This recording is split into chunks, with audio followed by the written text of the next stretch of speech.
भौतिकी का जो पहला आपका चैप्टर था प्रकाश का परावर्तन, उसका हम लोगों ने थ्योरी एक्सप्लेनेशन बहुत ही अच्छी तरह से कंप्लीट कर लिया था। उसके बाद हम लोगों ने मुख्य रूप से उसके जितने भी मल्टीपल चॉइस क्वेश्चन थे सारे का सारा अच्छी तरह से सॉल्यूशन कर लिया था। कितने प्रश्न आपके आने की संभावना है, कौन कौन से प्रश्न आपके पूछे गए हैं, ये सारा बात हम लोगों ने अच्छी तरह से चर्चा कर लिया था। आइए आज हम लोग स्टार्ट कर रहे हैं भौतिकी का जो आपका दूसरा चैप्टर है प्रकाश का अपवर्तन, यानी कि आपका रिफ्रैक्शन ऑफ लाइट। पहला क्या था? प्रकाश का परावर्तन, उसको कहते थे इंग्लिश में रिफ्लेक्शन ऑफ लाइट। यह है आपका प्रकाश का अपवर्तन, रिफ्रैक्शन ऑफ लाइट। ठीक है, वहां पर कुछ बातें अलग थी। चैप्टर समझने में आसानी होगी यदि आप लोगों ने पहला चैप्टर को अच्छी तरह से अध्ययन किया है तब। ठीक है बच्चों, तो मैं आपसे रिक्वेस्ट करूंगा यदि आप लोगों ने पहला चैप्टर नहीं पढ़ा है तो कृपया करके चैनल के प्लेलिस्ट में जाकर के सबसे पहले प्रकाश का परावर्तन को पढ़ लीजिए। उसके बाद ये चैप्टर आपको आसानी से समझ में आ जाएगी। ठीक है, आइए स्टार्ट करते हैं। सबसे पहले जानते हैं प्रकाश का अपवर्तन होता क्या है। ठीक है, तो इससे पहले मैं आपको थोड़ा सा रिवाइज करा देता हूँ कि प्रकाश का परावर्तन क्या होता है। हम लोगों ने प्रकाश का परावर्तन जाना था बच्चों, यदि कोई सतह हो, कैसी सतह? परावर्तक सतह हो, यानी एक तरफ से उसका क्या हो, पेंट किया हुआ हो, और उस पर कोई यदि प्रकाश की किरण आती है किसी भी माध्यम से तो वह परावर्तन के बाद उसी माध्यम में वापस चली जाती है। इसे हम लोग कहते हैं प्रकाश का परावर्तन, यानी कि जिस माध्यम से किरण आई उसी माध्यम में वापस चली गई। किसके बाद? परावर्तन के बाद, यानी सतह से टकराने के बाद। इसको हम लोगों ने कहा था प्रकाश का परावर्तन। अब अपवर्तन किसको बोलेंगे? तो अपवर्तन बोलेंगे बच्चों मुख्य रूप से एक माध्यम से प्रकाश दूसरे माध्यम में जाएगी। ठीक है, उसमें सेम माध्यम में आ रहा था, लेकिन इसमें क्या होगा, एक माध्यम से दूसरे माध्यम। अब आप लोग सबसे पहले समझ लीजिए माध्यम कहते हैं किसको कहते हैं। ठीक है, माध्यम मतलब जैसे आपका हो गया हवा, एक माध्यम हो गया। दूसरा हो गया आपका जैसे पानी, ये क्या हो गया, माध्यम हो गया। जैसे हवा से पानी में जाएगा तो हवा एक माध्यम है, तो हवा माध्यम से कौन सा, पानी माध्यम में जा रहा है आपका किरण। तो यहाँ पर कौन सी क्रिया होगी? तो मुख्य रूप से यहाँ पर अपवर्तन होगा। यदि हवा से हवा में यानी कि वापस चले जाता था तो उसको हम लोग प्रकाश का परावर्तन कहते थे, है ना। जब प्रकाश की किरण एक माध्यम, कोई भी एक माध्यम से दूसरे माध्यम में जाती है, यह किरण अभिलंब की ओर मुड़ जाती है या अभिलंब से दूर हट जाती है। इस घटना को प्रकाश का अपवर्तन कहते हैं। बहुत ही आसान सा डेफिनेशन है बच्चों। देखिए, जब प्रकाश की किरण एक माध्यम, ये मान लीजिए इसको हम लोगों ने माना एक माध्यम, पहला माध्यम, और इस माध्यम को कुछ भी नाम दे दीजिए आप। मान लीजिए इस माध्यम को हम लोगों ने नाम दिया हवा, यानी कि वायु। ठीक है, इस माध्यम से प्रकाश चली, कहाँ से, ए से होकर के ऐसे चली, और चल करके ये सतह था आपका एक्स वाई, इस पर आकर के आपतित हुई। ठीक है, आपतित होने के बाद क्या हो गया, ये माध्यम दूसरा माध्यम में प्रवेश कर गया। दूसरा माध्यम मान लीजिए क्या था आपका, पानी था। तो हवा से किस में चला गया, वायु से जल में चले गया, जल वाले माध्यम में चले गया। तो यहाँ पर क्या होगा, जब हवा वाले माध्यम यानी माध्यम एक से दूसरे माध्यम में कोई प्रकाश की किरण जाती है तो वह किरण चाहे तो अभिलंब, ये क्या है बच्चों, एन जो है ये आपका अभिलंब है, चाहे तो इस अभिलंब से दूर हटेगा या फिर इस अभिलंब की ओर मुड़ेगा। तो इस घटना को हम लोग बोलेंगे प्रकाश का अपवर्तन यानी रिफ्रैक्शन ऑफ लाइट। ठीक है, समझ में आया मुख्य रूप से। अब बात करते हैं यहाँ पर कुछ कोण होंगे और आपतित किरण। सबसे पहले किरणों के बारे में जानेंगे। तो ये जो आ रही है बच्चों सबसे पहली वाली माध्यम में, तो इसको बोलेंगे आपतित किरण। ठीक है, अब ये जो अपवर्तित हो रही है मतलब कि माध्यम दूसरे माध्यम में प्रवेश करने के बाद जो किरण मुड़ी है तो उसको बोलेंगे हम लोग अपवर्तित किरण। ठीक है, ये हो गया आपका आपतित किरण, ये हो गया आपका अपवर्तित किरण। जबकि हम लोग प्रकाश का परावर्तन में क्या जानते थे, एक होता था आपतित किरण, एक होता था परावर्तित किरण। लेकिन यहाँ पर आपतित किरण तो सही सेम ही होगा, लेकिन यहाँ पर आपका परावर्तित किरण की जगह अपवर्तित किरण हो जाएगा। ठीक है, थोड़ा सा उसको कोरिलेट करके यानी थोड़ा सा उसको जोड़ करके पढ़िएगा पहला चैप्टर के साथ, आसानी से सारा चीज समझ में आ जाएगा। ठीक है, अब यहाँ पर हम लोगों ने ये आपका अभिलंब डाल दिया परपेंडिकुलर एन। अब इस एन के साथ यानी परपेंडिकुलर अभिलंब के साथ जो आपतित किरण कोण बनाएगा उसको बोलेंगे हम लोग आपतन कोण, है ना। और ये जो आपका अपवर्तित किरण है, अपवर्तित किरण ये आपका बी जो जा रही है इधर से, ये अपवर्तित किरण अभिलंब के साथ जो कोण बनाएगा इसको बोलेंगे अपवर्तन कोण। एक होगा आपका आपतन कोण, एक होगा आपका अपवर्तित कोण। तो हम लोगों ने उसमें जाना था आपतन कोण और परावर्तन कोण, है ना, लेकिन यहाँ पर थोड़ा सा बदल रहा है सारा चीज। समझ में आ गया ये सब चीज। अब आगे बात करते हैं हम लोग, यहाँ पर देखने का प्रयास करते हैं। देखिए, माध्यम बच्चों दो प्रकार का होता है। सबसे पहले थोड़ा सा इसको समझ लिए, माध्यम जो है मुख्य रूप से दो प्रकार का होता है। एक होता है विरल माध्यम, एक होता है विरल माध्यम, एक होता है आपका सघन माध्यम। विरल माध्यम किसको बोलेंगे, तो विरल माध्यम मतलब जिसमें प्रकाश क्या होगा, प्रकाश की चाल अधिक होगी, यानी कि वहां पर गैसों का या फिर अन्य चीजों का घनत्व क्या होगा, कम होगा। यानी कि जैसे बच्चों आप लोग सफर करते हैं तो किसी गांव में प्रवेश करते हैं तो वहां पर लिखा रहता है कि सघन जनसंख्या वाला गांव है, कृपया कम स्पीड पर गाड़ी चलाएं, ये लिखा हुआ रहता है। या आप दूसरी जगह कहीं पर जाते हैं एनएच पर, तो वहां पर जो है आपको खुला मिलता है, यानी कि वो कैसा है, खुला हुआ माध्यम है, विरल माध्यम है, वहां पर आपकी स्पीड ज्यादा होगी। तो इसलिए आप इससे समझ लेंगे आसानी से, विरल माध्यम में प्रकाश की चाल अधिक होगी, सघन माध्यम में प्रकाश की चाल अधिक कम होगी। जैसे मान लीजिए वायु और हम लोग लेते हैं जल, तो वायु और जल की तुलना में दोनों को जब तुलना करेंगे तो कौन ज्यादा विरल होगा बच्चों, तो वायु विरल होगा, है ना। जल में क्या है, जल में अधिक कण होंगे जबकि वायु में कम, तो वायु में प्रकाश की चाल अधिक होगी जल की तुलना में, ठीक है। तो यहाँ पर बोलेंगे हम लोग वायु विरल माध्यम है और जल आपका सघन माध्यम है, तो माध्यम दो प्रकार का हो गया, ठीक है। अब आइए देखते हैं इस फिगर को, ये आपका एक कोई भी सतह है, ठीक है। अब यहाँ पर सबसे पहले किरण आ रही है, तो आपतित किरण आपतित होगी, आपतित होने के बाद ये क्या होगा, प्रकाश का यानी कि अपवर्तित होगा, अपवर्तन होगा, तो यहाँ पर अपवर्तित होकर के ये क्या हो रही है, किरण N2 की ओर मुड़ रही है या N2 से दूर जाएगी, है ना, कुछ न कुछ घटना होगा, ये आपको आगे पता चल जाएगा कि N2 की ओर कब आएगी और यानी कि आपका यानी अभिलंब की ओर कब मुड़ेगी और अभिलंब से दूर कब जाएगी, ठीक है। अब देखिए हम लोगों ने क्या किया, पहला वाला माध्यम को जो जिस पर आपतित किरण आ रही है तो उसको हम लोगों ने ले लिया विरल, और जो सघन माध्यम यानी कि दूसरा वाला जो माध्यम है उसको हम लोगों ने ले लिया सघन, यानी कि विरल माध्यम में प्रकाश की चाल क्या होगी, अधिक, और सघन माध्यम में प्रकाश की चाल कम होगी। और इसको हम लोगों ने बोल दिया एक्स वाई को सीधी पारदर्शी सतह, यानी कि मान लीजिए आप वायु से जल में जा रहे हैं, तो जल में प्रकाश की किरण जा रही है, तो ये आपका क्या हो गया बच्चों, आपका मुख्य रूप से जल का सबसे ऊपरी सतह को हम लोग क्या मान लेंगे, एक्स वाई मान लेंगे, सीधी पारदर्शी सतह मान लेंगे, ठीक है। अब मुख्य रूप से यहाँ पर देखिए ये एक आप इसको N1 कर दीजिए, इसको N2 कर दीजिए, और ये कोण क्या हो जाएगा, आपतित कोण, और ये हो जाएगा आपका अपवर्तित कोण, ठीक है, समझ में आ गया। चलिए आगे बात करते हैं अब प्रकाश का अपवर्तन का कारण क्या होता है, यानी कि क्यों प्रकाश का अपवर्तन होता है, ठीक है।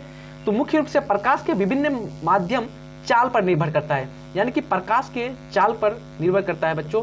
यदि किरण विरल माध्यम से सघन माध्यम में जाती है तो अभिलंब की ओर मुड़ जाती है, या सघन माध्यम से विरल माध्यम में जाती है तो अभिलंब से दूर हट जाती है। सही से समझिएगा बच्चों, ये आपका ऑब्जेक्टिव यहाँ से बनता है सीधा सीधा कि यदि प्रकाश की किरण विरल माध्यम से सघन माध्यम की ओर जाएगी तो क्या होगा, ऑप्शन अलग अलग दे देगा आपको, जो है अभिलंब की ओर मुड़ेगी, अभिलंब से दूर जाएगी, या फिर दोनों कंडीशन हो सकता है, इनमें से कोई नहीं। तो मुख्य रूप से ध्यान रखेगा, जब जो है मुख्य रूप से विरल से सघन में जाए बच्चों, ये दो पॉइंट याद रखिएगा, विरल से सघन माध्यम में यदि प्रकाश की किरण जारी है तो मुख्य रूप से वह जो है अभिलंब की ओर मुड़ेगी, ठीक है। कैसे मुड़ेगा, देखिए मैं अभी आपको दिखाता हूँ, ठीक है। इस प्रकार से मान लीजिए ये आपका सतह है, ये आपका एक माध्यम है, ये दूसरा माध्यम है, ये आपका अभिलंब ले लिया, ये आपका एक कोई किरण आ रही है, ठीक है, ये आपतित किरण हो गया। अब ये अपवर्तित हो रही है, तो ये आपका माध्यम मान लीजिए ये हो गया क्या, आपका विरल माध्यम, ठीक है। और ये आपका नीचे वाला माध्यम जो है आपका, इसको हमने मान लिया सघन माध्यम। अब क्या होगा, विरल माध्यम से सघन माध्यम की ओर आ रही है, तो सघन माध्यम में मैंने आपको बताया कि स्पीड कम होगा, स्पीड कम होगा तो इसमें क्या हो जाएगा, किसकी तरफ मुड़ जाएगा, अभिलंब की तरफ मुड़ जाएगा। तो ये ऐसे जा रहा था तो ये मुड़ जाएगा इस तरफ से, ठीक है। तो यहाँ पर मुख्य रूप से ये हो जाएगा प्रकाश के अपवर्तन का कारण, यानी कि माध्यम बदल जाने के कारण इसके चाल में परिवर्तन आ गया। किसके चाल में परिवर्तन आ गया, प्रकाश के किरण यानी कि जो प्रकाश है उसके चाल में परिवर्तन आ गया, जिसके कारण उसमें थोड़ा सा मूवमेंट हो गया, उसकी रास्ते यानी उसका जो पथ था उसमें परिवर्तन हो गया, ठीक है। यदि प्रकाश की किरण सघन माध्यम से विरल में जाए, ठीक है, ये मान लीजिए सघन है ऊपर वाला और ये आपका है विरल माध्यम, ठीक है। तो मुख्य रूप से जब सघन माध्यम से विरल माध्यम में जाएगी बच्चों, तो ध्यान रखिएगा वो हमेशा जो है अभिलंब से दूर जाएगा, ठीक है। देखिए ये आपका ऐसे आ रहा था तो ये आपका थोड़ा सा अभिलंब से दूर हट जाएगा। क्यों, क्योंकि सघन माध्यम में क्या था, प्रकाश की किरण का स्पीड कम था, जबकि विरल माध्यम क्या हो जाएगा, अधिक हो जाएगा, तो वो आपका अभिलंब से दूर भागेगा बच्चों, ठीक है। मुख्य रूप से ये दोनों पॉइंट आप लोग याद रखिएगा। अब यहाँ पर दो तीन इंपॉर्टेंट पॉइंट है, निर्वात या वायु या शून्य में प्रकाश की चाल। चाहे तो आप निर्यात बोलिए बच्चों, निर्वात, ठीक है, निर्वात बोलिए, या फिर आपका वायु बोलिए, या फिर आपका शून्य में बोलिए, तीनों एक ही होता है। तो वायु में जो है मुख्य रूप से या निर्वात में प्रकाश की जो चाल होती है बच्चों, वो 3 × 10⁸ मीटर पर सेकेंड, बहुत ही इंपॉर्टेंट है। ये आपका सीधा सीधा बार बार आ जाता है ऑब्जेक्टिव के रूप में, तो इसको आप लोग याद रख लीजिएगा, 3 × 10⁸ मीटर पर सेकेंड, ठीक है। अब यहाँ पर कभी कभार क्या कर देता बच्चों, आपको किलोमीटर पर सेकंड में कर देगा, तो किलोमीटर पर सेकंड में करेगा तो हम लोग क्या कर देंगे, 10 यानी कि 3 से भाग देंगे, 1000 से भाग देंगे, हम लोग जानते हैं ना 1000 से भाग देने के लिए। तो आप 1000 से भाग देंगे किस प्रकार से, तो नीचे डाल देंगे 1000 है ना, 1000, तो 3 जीरो यहाँ पर क्या हो जाएगा आपका कैंसिल हो जाएगा, तो मुख्य रूप से बन जाएगा 3 × 10⁵ किलोमीटर पर सेकेंड। ठीक है, इस प्रकार से आप लोग बदल लीजिएगा। पानी में प्रकाश की जो चाल होती है इसको भी याद रखना आप लोग को, 2.25 × 10⁸ मीटर पर सेकेंड। देखिए यहाँ पर वायु में क्या था 3, यहाँ पर कितना है 2 × 2.25 × 10⁸, जबकि कांच कोई भी ग्लास होगा उसमें प्रकाश की जो चाल होगी कांच में 2 × 10⁸, यानी कि आपका 3 से सीधा घट करके 2 हो गया बच्चों, तो यहाँ पर होगा 2 × 10⁸ मीटर पर सेकेंड। अब बात करते हैं कांच के सिल्ली से प्रकाश का अपवर्तन। कांच के सिल्ली मतलब क्या होता है बच्चों, एक मोटा कांच का सिल्ली ले रहे हैं, टुकड़ा ले रहे हैं, बुरेदा ले रहे हैं। जैसे आप लोग जानते होंगे यहाँ पर हम लोग देखते हैं कांच की सिल्ली से प्रकाश का परावर्तन किस प्रकार से होने वाला है। ठीक है, देखिए ये आपका एक कांच का सिल्ली है, इसमें मुख्य रूप से सबसे पहले प्रकाश की किरण आएगी एक माध्यम से, ये आ गई। उसके बाद अब जानते हैं हम लोग ये हो गया आपका कोई हवा हो गया, वायु से आ रही है, और ये आपका हो गया कांच। तो मुख्य रूप से वायु क्या होगा बच्चों, विरल माध्यम होगा, और कांच क्या होगा आपका सघन माध्यम होगा। तो यहाँ पर मुख्य रूप से जब विरल माध्यम से सघन माध्यम में जाएगी प्रकाश, तो वो क्या हो जाएगा, मुड़ेगा किसकी तरफ, वो मुख्य रूप से अभिलंब की तरफ मुड़ जाएगा। तो यहाँ पर अभिलंब की तरफ मुड़ गया।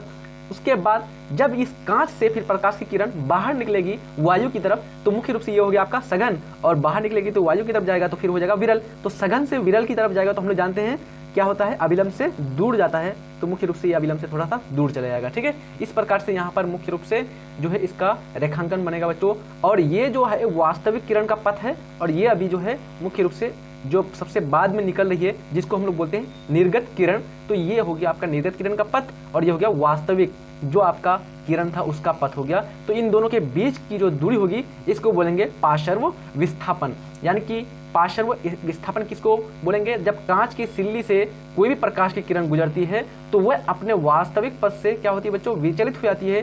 तो उन वास्तविक पथ और वास्तविक किरण जो वास्तविक किरण का जो पथ था और जो निर्गत किरण था, उन दोनों के बीच की जो लंबवत दूरी होगी उसको बोलेंगे पार्श्व विस्थापन। ठीक है, प्रकाश के अपवर्तन का नियम को जान लेते हैं। तो प्रकाश का अपवर्तन का भी 2 नियम होते हैं। हम लोगों ने उसी प्रकार से प्रकाश के परावर्तन का भी 2 नियम जाना था। पहला प्रकाश का परावर्तन का नियम क्या था कि मुख्य रूप से आपतित किरण, परावर्तित किरण और आपतन कोण, ये सारा चीज क्या होते हैं, एक ही सतह में होते हैं। दूसरा में हम लोगों ने जाना था आपतन कोण I और परावर्तन कोण R, ये दोनों बराबर होते हैं। ठीक है, इसको जाना था। अब यहाँ पर हम लोग जानते हैं प्रकाश के अपवर्तन के कितने नियम है, 2। तो मुख्य रूप से पहला है आपतित किरण, अपवर्तित किरण तथा आपतन बिंदु पर डाला गया अभिलंब, ये तीनों क्या होगा, एक ही सतह पर होगा।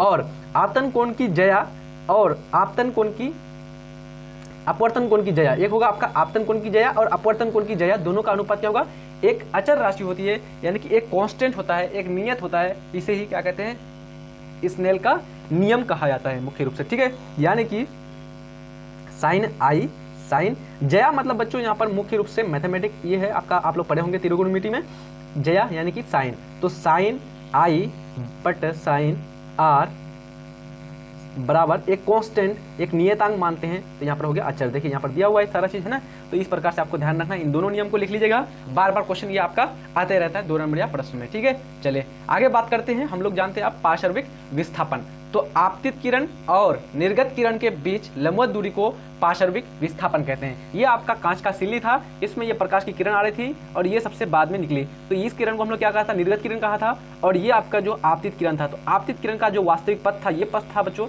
लेकिन ये आपका मुड़ने के बाद इस प्रकार से चला गया। तो अब इन दोनों के बीच की लंबवत दूरी जो होगी उसको हम लोग बोलेंगे पार्श्विक विस्थापन। ठीक है, चलिए अब आगे बात करते हैं अपवर्तनांक किसको कहते हैं। तो निर्वात में प्रकाश की चाल और किसी माध्यम में प्रकाश की चाल के अनुपात को अपवर्तनांक कहते हैं, यानी कि इंडेक्स कहते हैं। बहुत ही आसान है बच्चों, यानी कि मुख्य रूप से ध्यान रखिएगा, निर्वात में प्रकाश की चाल जो होती है 3 × 10⁸ मीटर पर सेकेंड, और किसी भी माध्यम को ले लेंगे उसमें प्रकाश की चाल को निकालेंगे तो उसके अनुपात को क्या बोलेंगे हम लोग, मुख्य रूप से अपवर्तनांक कहते हैं। अपवर्तनांक का एसआई मात्रक नहीं होता है, बहुत ही इंपॉर्टेंट है, यह आपका 2-3 बार आपका क्वेश्चन ऑब्जेक्टिव के रूप में आ जाता है। सीधा सीधा दे देगा आपको अपवर्तनांक का मात्रक होता है, अलग अलग दे देगा बच्चों, कुछ कहीं पर दे देगा न्यूटन, उसके बाद दे देगा डायोप्टर, फिर कुछ ऑप्शन दे देगा आपको, देगा इनमें से कोई नहीं या फिर नहीं होता है, तो वहाँ पर ध्यान रखिएगा इनमें से कोई नहीं होगा, क्योंकि आपका अपवर्तनांक जो होते हैं ये आपका एक नंबर होता है, कांस्टेंट होता है, इसलिए इसका कोई भी आपका एसआई यूनिट नहीं होता है, क्योंकि ये 2 माध्यमों में प्रकाश की चाल का अनुपात है। ठीक है, प्रकाश की चाल का अनुपात है तो कट जाएगा ना, प्रकाश की चाल, चाल होता है बच्चों किलोमीटर पर सेकंड, किलोमीटर पर आवर, कुछ भी आप लिख लिए तो आपका ऊपर में होगा किलोमीटर मान लीजिए पर आवर और नीचे भी किलोमीटर पर आवर, तो पूरा पूरा कट जाएगा, तो सिर्फ और सिर्फ क्या बचेगा, कांस्टेंट बच जाएगा यहाँ पर। ठीक है, चलिए अपवर्तनांक को म्यू से सूचित किया था, यानी कि अपवर्तनांक को जो है बच्चों म्यू इस प्रकार से सूचित किया जाता है, ध्यान रखिएगा किस प्रकार से, ये म्यू हो गया। ठीक है, म्यू से सूचित किया जाता है।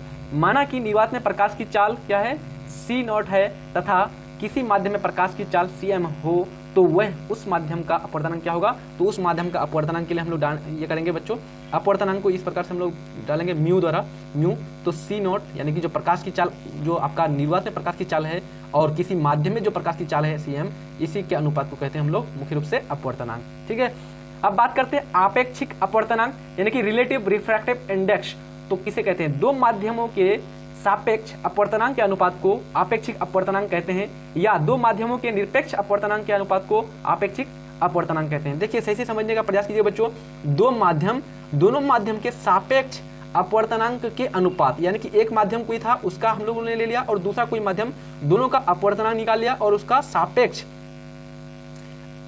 अपवर्तनांक के अनुपात निकालेंगे तो उसको बोलेंगे हम लोग आपेक्षिक अपवर्तनांक। ठीक है, या फिर दो माध्यमों के निरपेक्ष अपवर्तनांकों के अनुपात को आपेक्षिक अपवर्तनांक कहते हैं। थोड़ा सा यहाँ पर आपको समझना पड़ेगा, थोड़ा सा जटिल है बच्चों, मुख्य रूप से ध्यान रखिएगा कि दो माध्यम लेंगे और दोनों माध्यमों का क्या निकालेंगे, सापेक्ष अपवर्तनांक। सापेक्ष अपवर्तनांक हुआ मतलब कि मान लीजिए हमने बोला n21, यहाँ पर जैसे एग्जाम्पल यहाँ पर लिए हुए हम लोग, तो n21 मतलब कि हुआ n2 की तुलना में, यानी कि n2 के सापेक्ष n1 का क्या अपवर्तनांक। ठीक है, n1 का अपवर्तनांक, तो ये हो जाएगा आपका आपेक्षिक अपवर्तनांक, जिसको बोलेंगे रिलेटिव रिफ्रैक्टिव इंडेक्स। ठीक है, देखिए माना कि दो माध्यम एक तथा दो के निरपेक्ष अपवर्तनांक क्या है, n21 बराबर क्या होगा, n2 अपॉन n1। ठीक है, इस प्रकार से माध्यम 1 का निरपेक्ष अपवर्तनांक निकालेंगे और माध्यम 2 का निरपेक्ष अपवर्तनांक निकालेंगे। इन दोनों का अनुपात क्या कहलाएगा, मुख्य रूप से आपेक्षिक अपवर्तनांक, रिलेटिव रिफ्रैक्टिव इंडेक्स कहलाएगा। ठीक है, अब बात करते हैं एक इंपॉर्टेंट, बहुत ही इंपॉर्टेंट है, यहाँ से क्वेश्चन आपका पूछे जाते हैं, प्रिज्म किसे कहते हैं, यानी कि आपको प्रिज्म के बारे में पूछा जा रहा है। ठीक है, तो मुख्य रूप से ध्यान रखिएगा, प्रिज्म 3 परावर्तक सतह से घिरा हुआ क्षेत्र को प्रिज्म कहते हैं। सबसे पहले फिगर को देखिए, 3 परावर्तक सतह से घिरा हुआ क्षेत्र क्या कहलाता है, आपका प्रिज्म कहलाता है। उसके बाद यह कांच की बनी होती है तथा प्रिज्म में कुल 5 फलक होते हैं, यानी कि इसमें टोटल कितने फलक होते हैं, 5 फलक होते हैं। अब बात करते हैं एंगल ऑफ डेविएशन, बहुत बार पूछा जाता है बच्चों आपको एंगल ऑफ डेविएशन यानी कि विचलन कोण। प्रिज्म में आपतित किरण तथा निर्गत किरण के बीच के कोण को क्या कहते हैं, विचलन कोण कहते हैं। आपतित किरण और निर्गत किरण, जिस प्रकार से हम लोगों ने वहां पर जाना था ऊपर में कांच की सिल्ली में, आपतित किरण और निर्गत किरण के बीच की दूरी को क्या कहते हैं, पार्श्विक विस्थापन। तो उसी प्रकार से यहाँ पर आपतित किरण ये जा रही है और यह हो गया आपका निर्गत किरण ये हुआ। ठीक है, ये आपका आपतित किरण, देखिए ध्यान से, ये आपतित किरण, ये हो गया आपका अपवर्तित किरण, ये निर्गत किरण। तो इन दोनों के बीच का जो कोण होगा उस कोण को बोलेंगे हम लोग मुख्य रूप से एंगल ऑफ डेविएशन यानी कि विचलन कोण। तो देखिए ये आपका सीधा इस तरह से जा रहा था और ये आपका इस प्रकार से मुड़ गया, तो यहाँ पर जो होगा बच्चों आपका विचलन का कोण बनेगा, जिसको बोलेंगे एंगल ऑफ डेविएशन। ठीक है, कोण डी विचलन कोण है, इसे अल्फा से सूचित किया जाता है, यानी कि जो आपका कोण डी है बच्चों, ये आपका जा रही थी इस प्रकार से और ये आपका इस प्रकार से मुड़ गया। तो ये देखिए कोण किस प्रकार से कोण बनाएगा, ये सीधी रेखा थी, उसके बाद ये इस प्रकार से मुड़ गया, तो यहाँ का जो कोण होगा इसको बोलेंगे हम लोग विचलन का कोण यानी एंगल ऑफ डेविएशन। इसको मुख्य रूप से इससे अल्फा से सूचित किया जाता है। ठीक है, अब बात करते हैं नोट, विचलन कोण के घनत्व पर निर्भर करता है, यानी कि जो विचलन कोण जो है ये मुख्य रूप से माध्यम के घनत्व, माध्यम का डेंसिटी कितना है उस पर यानी डिपेंड करता है। अर्थात सघन माध्यम का विचलन कोण तथा विरल माध्यम का विचलन कोण अधिक होता है, यानी कि जो सरल माध्यम का सघन माध्यम का जो विचलन कोण होगा बच्चों वो उसका अधिक होगा, जबकि विरल माध्यम का विचलन का जो कोण होगा वो क्या होगा, कम होगा। अब बात करते हैं लेंस के बारे में, है ना, लेंस के बारे में बात करते हैं। तो लेंस किसको कहेंगे, तो मुख्य रूप से दो पारदर्शी पदार्थों के ज्यामितीय संरचना को क्या कहते हैं, लेंस कहते हैं। लेंस मुख्य रूप से 2 प्रकार के होते हैं, दो पारदर्शी पदार्थ उसका ज्यामितीय संरचना लेंगे तो उसको बोलेंगे हम लोग मुख्य रूप से लेंस। ये कितने प्रकार के होते हैं, ये मुख्य रूप से 2 प्रकार के होते हैं, उत्तल लेंस और अवतल लेंस। जिस प्रकार से हम लोगों ने दर्पण का बात किया था बच्चों, है ना, दर्पण के बारे में पढ़ा था पहला चैप्टर में, प्रकाश के परावर्तन में, तो वहां पर हम लोगों ने बोला था गोलीय दर्पण किसे कहते हैं, और गोलीय दर्पण में 2 प्रकार से हम लोग दर्पण जाना था, एक उत्तल दर्पण और आपका एक अवतल दर्पण। उसी प्रकार से यहाँ पर लेंस के बारे में जान रहे हैं। लेंस कितने प्रकार के होते हैं? 2 प्रकार के होते हैं, एक उत्तल लेंस और एक अवतल लेंस। उत्तल लेंस को बोलेंगे कन्वेक्स लेंस और अवतल लेंस को बोलेंगे कनकेव लेंस। ठीक है, उत्तल लेंस किसको कहेंगे? वह लेंस जो किसी समांतर किरण पुंज को अभिसरित कर दे, उसे क्या कहते हैं? उत्तल लेंस कहते हैं। यानी कि वैसा लेंस जो कोई भी समांतर आने वाली किरण पुंज को क्या कर दे? अभिसरित कर दे, एक जगह एकत्रित कर दे। देखिए ये आपका लेंस है। अब ये लेंस क्या कर रही है? ये समांतर किरण आ रही है, इन समांतर किरणों को क्या कर रही है? एक पॉइंट पर अभिसरित कर दिया, एकत्रित कर दिया, तो इस लेंस को बोलेंगे हम लोग उत्तल लेंस यानी कन्वेक्स लेंस। ठीक है, उसी प्रकार से लेंस में 2 फोकस बिंदु, देखिए बच्चों इंपॉर्टेंट है, लेंस में क्या होते हैं? 2 फोकस बिंदु तथा 2 वक्रता केंद्र होते हैं। क्यों? देखिए मैं आपको समझाता हूँ बच्चों। यहाँ पर मुख्य रूप से देखिए ये आपका हो गया आपका लेंस। तो देखिए ये वाला जो सतह है इस प्रकार से कटा हुआ है, ठीक है, इस प्रकार से, और ये वाला जो सतह है इस प्रकार से।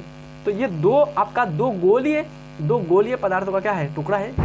तो यहाँ पर मुख्य रूप से इस गोलीय जो आपका स्फेरिकल है इसका भी सेंटर होगा और इसका भी फोकस होगा। उसी प्रकार से इसका भी आपका अपना सेंटर होगा और अपना फोकस होगा। तो इसलिए जितना भी लेंस होगा प्रत्येक लेंस का 2 फोकस हो जाएंगे और प्रत्येक लेंस का जो 2 जो है मुख्य रूप से आपका सेंटर हो जाएगा, यानी कि आपका वक्रता केंद्र हो जाएगा। ठीक है, लेंस के मध्य बिंदु को प्रकाश बिंदु कहते हैं। यानी कि जो आपका लेंस का जो मध्य बिंदु होगा उसको क्या कहेंगे? प्रकाश बिंदु। ये जो है आपका ओ जो दिख रहा है बच्चों आपको, इसको बोलेंगे प्रकाश बिंदु, जिससे होकर जाने वाली किरण लेंस से अपवर्तन के बाद बिना विचलन के निकल जाती है। यानी कि यदि कोई प्रकाश की किरण उस बिंदु यानी कि प्रकाश बिंदु से होकर के आपतित होती है तो वो बिना विचलन के सीधे सीधे निकल जाएगी बच्चों। ठीक है, ये ध्यान रखिएगा। ये क्वेश्चन अगर आपको आएगा तो सीधा ऑब्जेक्टिव में टिक कर दीजिएगा कि कोई भी उसमें विचलन नहीं होगा, कोई भी उसमें डेविएशन नहीं होगा। ठीक है, समझ में आ गया सारा चीज। अब बात करते हैं उत्तल लेंस के आगे विभिन्न स्थानों पर वस्तु को रखने पर उसकी प्रकृति क्या बनेगी, वस्तु का प्रतिबिंब कैसे बनेगा। ठीक है, तो ये सब सारा चीज हम लोग बच्चों अगले पार्ट में,